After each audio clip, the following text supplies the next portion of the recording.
Hi everyone, Robert Kajiwara here. Today I'm continuing my study of Hawaiian history and specifically of the history of colonization in Hawaii. I was given the task of searching the ProQuest historical newspapers database for a few newspaper articles that could be added to a common modern American history survey undergraduate lower division level course. So for today's theme, I chose 3 articles from major American newspapers from the 1890s that center around the annexation of Hawaii.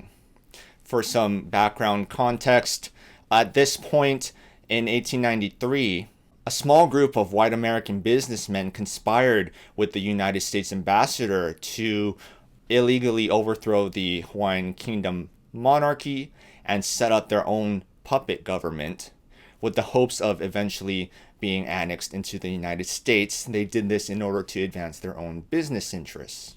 So the first article I chose is from the New York Times. It is dated November 21st, 1893, titled "The Overthrow of a Queen, Mr. Blount's Report of the Hawaiian Revolution." So this occurred shortly after the overthrow.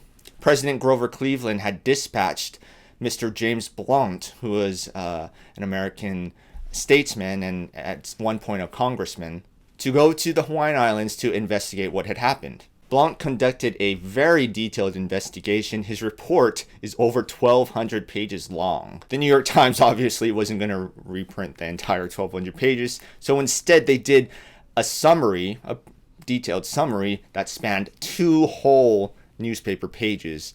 There were no advertisements or anything else on these pages. These 2 pages were dedicated just to the summary of the Blount report. So Blount basically concluded that the overthrow of the Queen was illegal and wrong, immoral and undemocratic. He essentially stated that the puppet government set up by these white American businessmen in Hawaii really did not have much of any support among the Hawaiian people. And he recommended that the United States reinstate the Queen immediately and apologize for their wrongdoing. The second article I chose is from the Baltimore Sun, dated November 11th, 1897.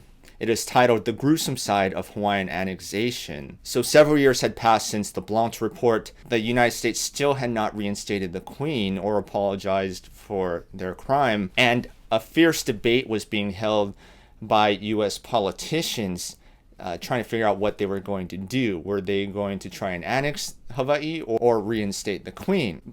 U.S. politicians at the time were very divided on this. There was really no consensus. Both the Democrats and Republicans were undecided. Some on either side of the party were in favor of annexation and some were against it. So this article talks specifically about the issue of leprosy. According to the article, 10% of Hawaiians at the time were afflicted with leprosy, and the authors of this article were concerned that if the U.S. were to annex Hawaii, that leprosy would come into the United States and become an epidemic of sorts among Americans. The third and final article I chose for today, it was also published in the Baltimore Sun, dated December 15th, 1897, titled "Democrats and Hawaiian Annexation." According to this article, there were only 2 Democrat senators who were actively in favor of annexing Hawaii at the time. It's interesting how all 3 of these articles shed light into what was going on in U.S. politics of the day in regards to their priorities, their foreign affairs priorities, should they or should they not annex the Hawaiian Islands. Of course, Hawaiians to this day are struggling to reestablish our de facto independence. Thank you for watching this video. If you liked it, please remember to give it a thumbs up. Please subscribe to our channel if you'd like to see more of our videos. I'll see you guys next time.